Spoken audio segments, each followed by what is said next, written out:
will say my victory rolls are more victorious. Hey, hi, it's me, Wilma Fingerdoo, with the Fingerdoo review of RuPaul's Drag Race Season 14, Episode 9. But before we get started, well, I need to thank some people because, well, you know, I know some people is all I'm saying. First up, this week's tipper dues. Thanks to Mark Atha, who sadly lost his partner of 41 years 4 days before the U.S. COVID shutdown, I'm so sorry to say. Mark, it's been my honor to help you through this troubling time, even in such a small way. Here's to brighter days. Oh, I don't have my pucker yet. Hold on, Mark. I also want to thank Heidi North, a.k.a. Brick Sloth, who's been taking care of her dad the past year. Here's to his return to his own home. Heidi, you're a good daughter, but now it's back to naked time is all I'm saying. And as always, thanks to my Tipperdoo boyfriend, Vito. Love you, doll. If you want to become a Tipperdoo, well, that link is down below. I also want to welcome Bobby, with a small b, you heard me, to the Queen tier of the Fingerdoo family on Patreon. If you'd like to join Bobby and the rest of the Fingerdoo family on Patreon, where we have 2 live Zoom chats a month, shut your face, well, that link is also down below. Now, Jorge, drink me. Oh, look at this, my favorite, the pink pucker. Pink lemonade, a splash of tequila, or, you know, vodka if you'd rather.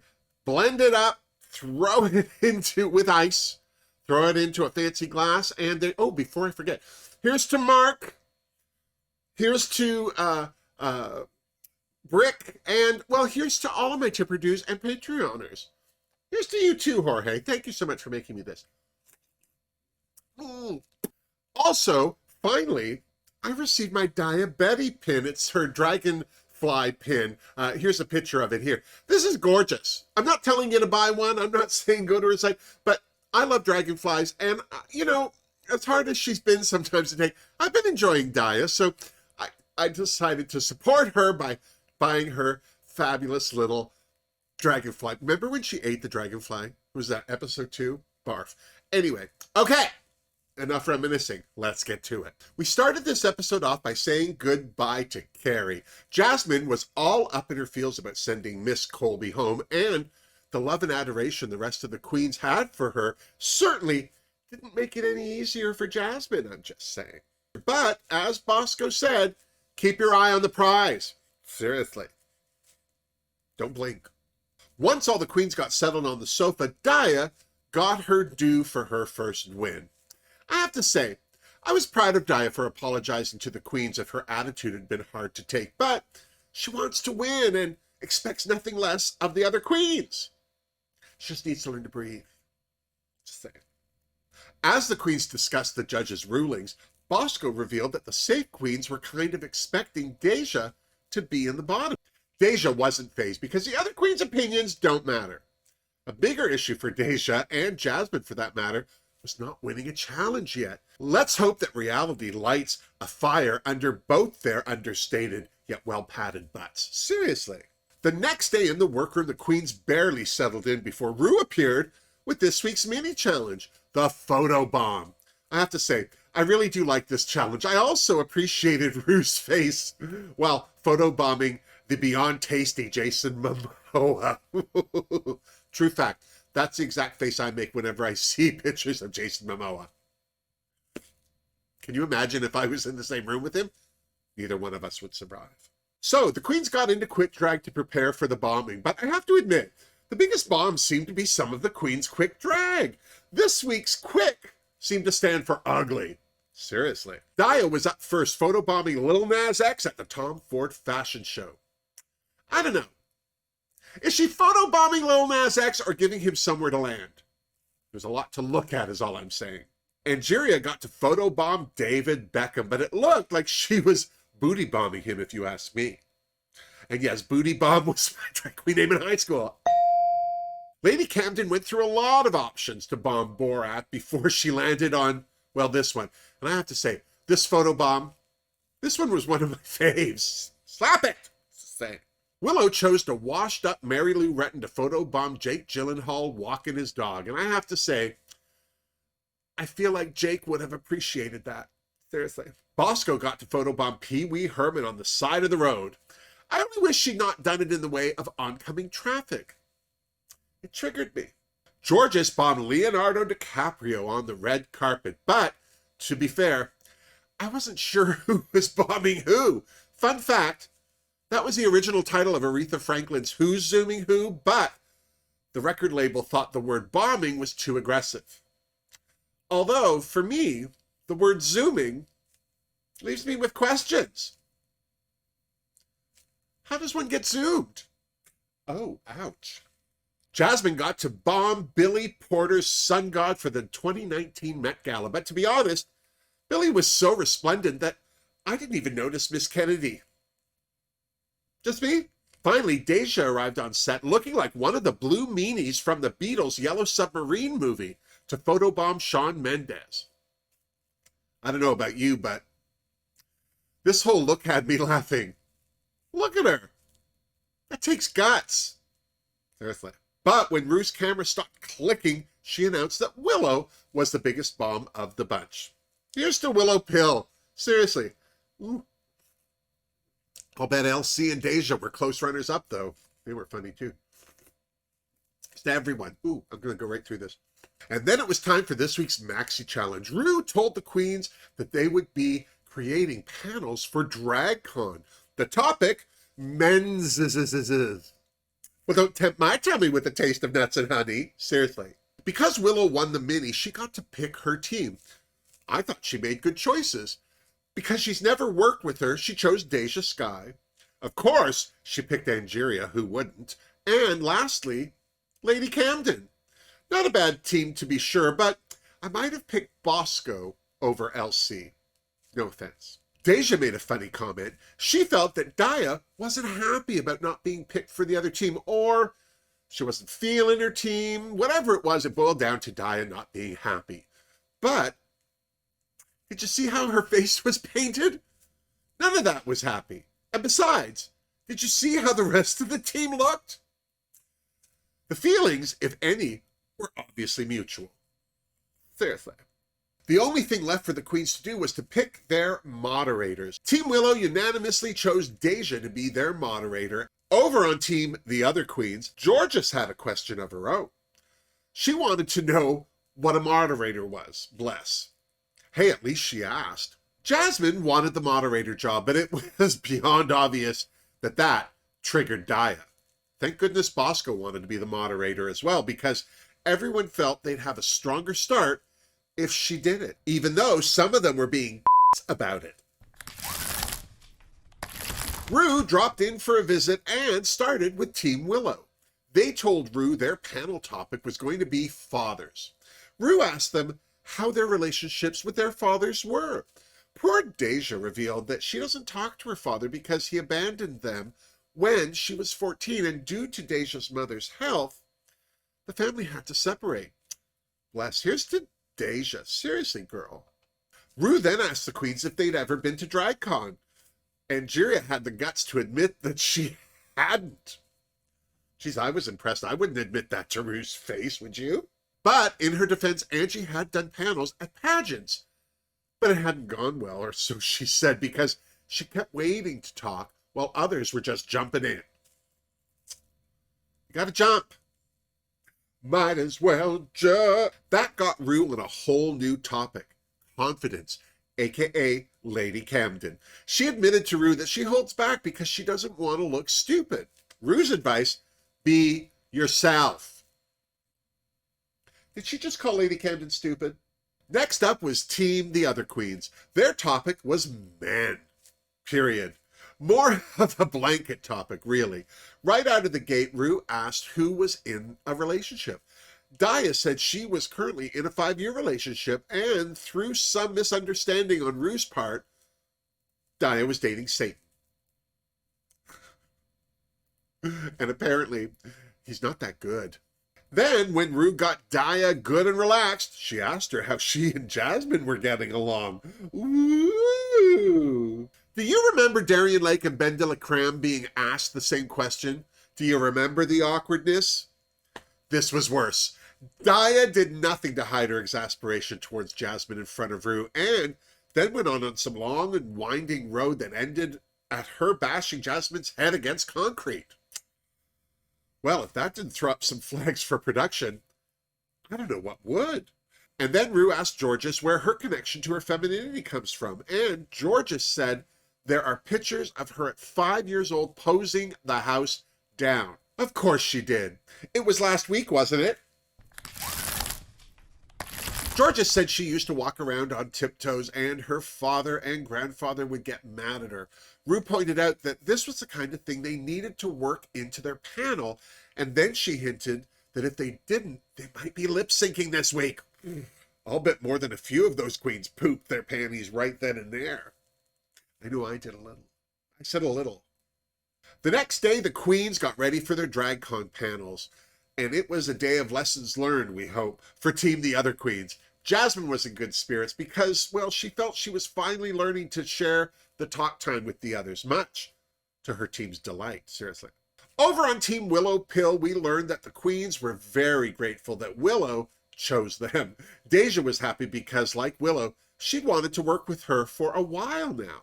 Angie told Willow that what she likes about her is that she doesn't need to be the loudest in the room to make her point. Willow appreciated that, but she was focused on another win, so I wonder if this is the week that Willow's silent resolve was in jeopardy.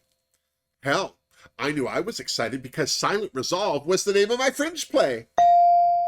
And then it was time to head to the main stage. Rue looked resplendent in her silver and blonde fantasy. Michelle was rocking her victory rolls, not as high as mine, but they were nice. Weren't they nice? They were nice. Carson was looking very formal in a subdued tuxedo jacket. Must have borrowed it. And joining the judges this week, everyone's favorite guest judge, Nicole Buyer. She was back and looking beyond beautiful. Up first, Team Willow, and their topic, men, a work in progress. Deja did a great job as moderator, although I have questions about her wardrobe choice. Mostly, why? Willow, for me, was the undisputed star of her show. She was funny, yet informative. She was cute, yet cutting. And as far as her team goes, she was the most engaging and made the judges laugh. Here's the Willow. You get a pink pucker. Angie was definitely a close runner-up with her southern charm and honest opinions. Seriously, I could listen to her talk all day about anything. Seriously, call me Angie.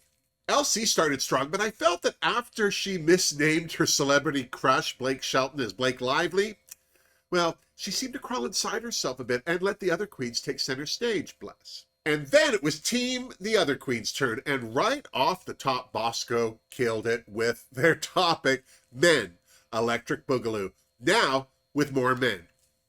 I have to admit, I saw Breaking 2 Electric Boogaloo back when you had to go to the theater to see a movie. I'm telling you, I'm old. And for me, that was the high watermark for Team the Other Queens because, well, as far as the rest of their panel was concerned, I was distracted by their wardrobe choices. First off, Daya was the only one who looked like a drag queen, which I thought was the point of a panel at DragCon, no? Jasmine looked like Nancy Reagan's interior decorator. Bosco looked like she was hosting a fundraiser for a gated community against crabgrass. And as far as Georges was concerned, I couldn't tell you what she was wearing because that wig on her head was too distracting in way too many ways. Seriously, that's a wig you lend someone to make them look worse than you. Am I right? I love Daya's ode to the WWE, but still, not a lot of laughs. Don't get me wrong, the laughs were there, but nowhere near what Team Willow got. Still, I thought they did a good job. I mean, not worth a cheers, but it was good. I'm going to have one anyway. Ooh, ooh, ooh. And then it was time for the runway. Category is shoulder pads. Deja was first and set a very high bar for the rest of the queens. Or was it a wide bar? Seriously, her shoulder pads were so big she looked like a wall of Chanel. Fingerdoo for I would like a wall of Chanel. Just one whole wall. sparkly plaid, which was also my drag queen name in high school. Elsie's Nutcracker was fun, which is probably not the first time anyone said that. Thank goodness she took that head off, because there were complaints. Once she did, she looked gorgeous, but were they shoulder pads or epaulets? Those questions are why I gave Elsie a finger don't. Willow looked fabulous in a punk businesswoman kind of way, but to be honest, her hair was wider than her shoulder pads, so I had to give her a finger don't too. I'm so mean. Angeria's ode to Sasha Velour and Houndstooth was stunning and a totally unexpected look from her, in my opinion. But were those shoulder pads or padded shoulders? Who cares? I gave her a finger do. I thought it looked gorgeous. Bosco's Neon Blade Runner was stunning, but again, I'm going to argue that those were not shoulder pads. More like shoulder caps, if you ask me. So I had to give this look a finger don't too. I didn't want to. But seriously, she looked like the Sydney Opera House. Am I lying? Georges was next, and boy, oh boy, does she look good in blue. But I have to admit, I hated this runway. First and foremost, there were no shoulder pads on this look, just puffy sleeves. But my biggest problem with this runway was the front of it. That opening was so wide and low, it looked like she had the whole thing on backwards. Jasmine was stunning. Well, from the neck up. She looked young and fresh, but from the neck down, she kind of looked like Gumby's girlfriend in that neon yellow jumpsuit.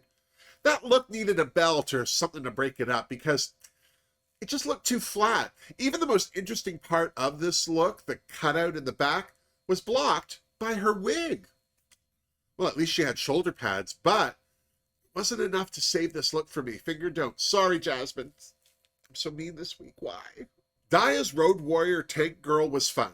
Yes, we've seen looks like this before, and I thought the football pads were a fun interpretation on the category, but it was all too subdued for me. Daya's a big girl and needed to Deja Sky that silhouette just a bit more. Still, I gave her a finger do. Not because I bought her pin. And then it was time for the judges' critiques, and even though the queens competed in teams, they were going to be judged as individuals, which seemed to worry both Georges and Jasmine. I would have been worried. Elsie and Angeria were safe and left the stage to go make out, or whatever it is that they do. Up first for feedback was Deja Sky. Nicole thought Deja did such a good job as moderator that it looked like she was gunning for Whoopi's job at The View. Michelle felt Deja was a little stiff at times, which is an odd thing to hear Michelle complain about. Carson loved her runway, and Rue declared that when they created a shoulder pad runway, her look was what they were expecting. Well done, Deja. Serious. Willow's turn was next, and Michelle wished her shoulder pads were bigger. I always knew she was a size queen. Yes, I know I said the same thing. Who said being a size queen is a bad thing? Nicole was impressed with Willow's ability to tell a joke, while Carson was impressed with her relatability. Rue was impressed at how Willow is able to transcend the hurdles her illness presents for her, and commented on how much fiercer she gets each week. It was a good week to be Willow. Bosco was next, and right off the hop, Michelle thought her look was too simple, but Rue thought she was serving all kinds of Dale Bosio from Missing Persons, and she wasn't kidding. Look at that. They could be sisters. Nicole was beyond impressed with how funny Bosco was as the moderator. Carson called her a standout in the group, and Rue went so far as to say that she had her at Electric Boogaloo and that she was born to moderate. Well done, Bosco! Seriously.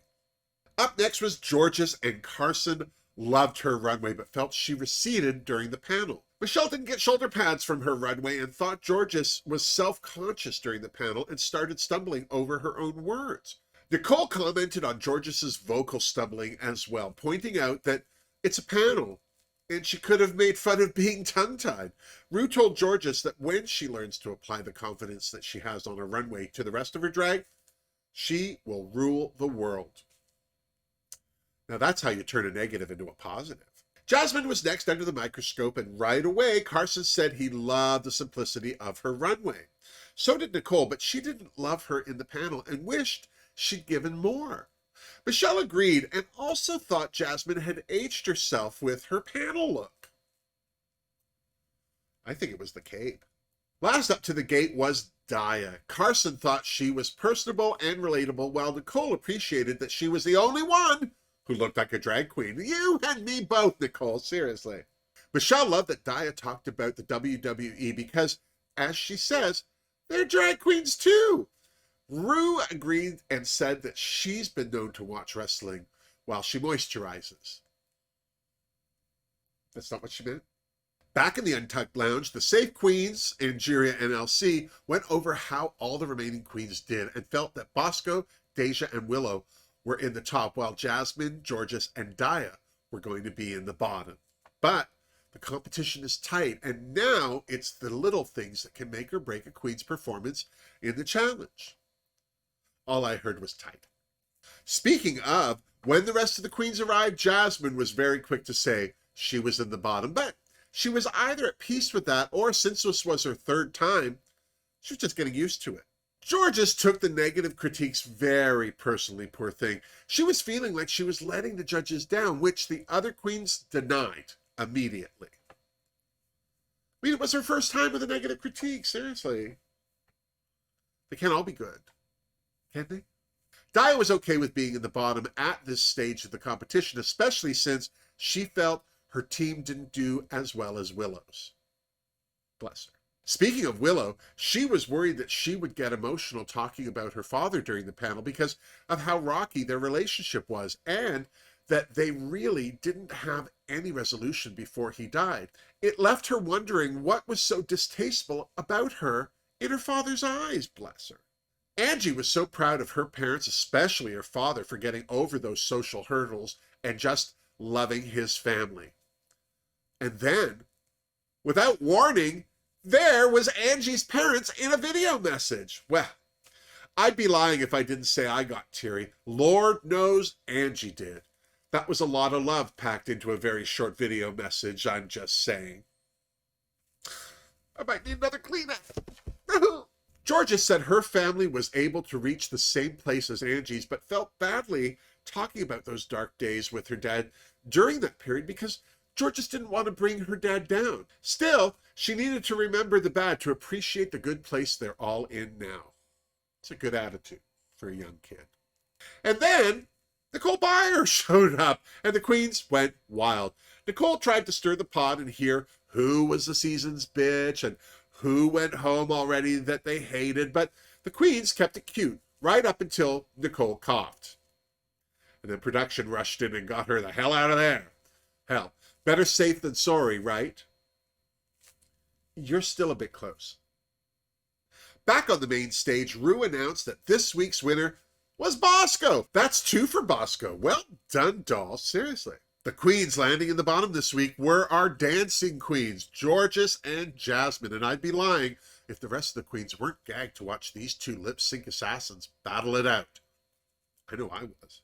They had to lip-sync to Etta James' Something's Got a Hold on Me. I have to say, I was impressed with both these queens. I thought they might go ham trying to outperform each other, but they didn't. Etta James would have been proud. Personally, I thought Jasmine won it with her 3-stage splits. And I was half right because Rue saved them both. Seriously.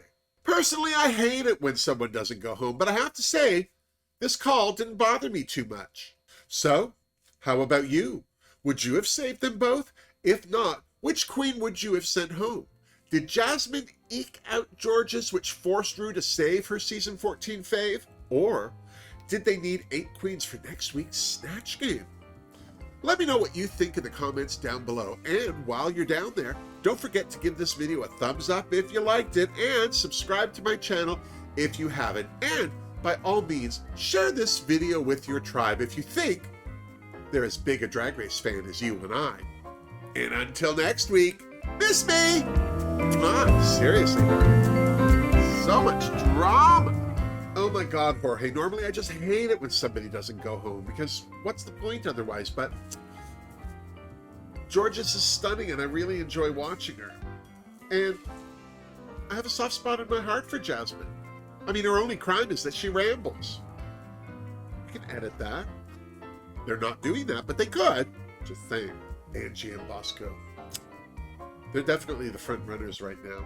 And poor Daya, gee whiz.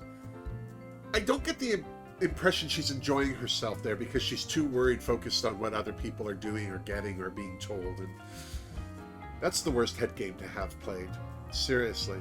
Angeria's parents. Oh my God. Oh my God. I just love knowing that somebody out there has great parents. Somebody. Because too many of us don't, bless. Not that being a parent is easy. But they should write a book. They should write a book. That would be a good thing. Angeria Paris Van Michael's parents. Tell all. I would buy that book.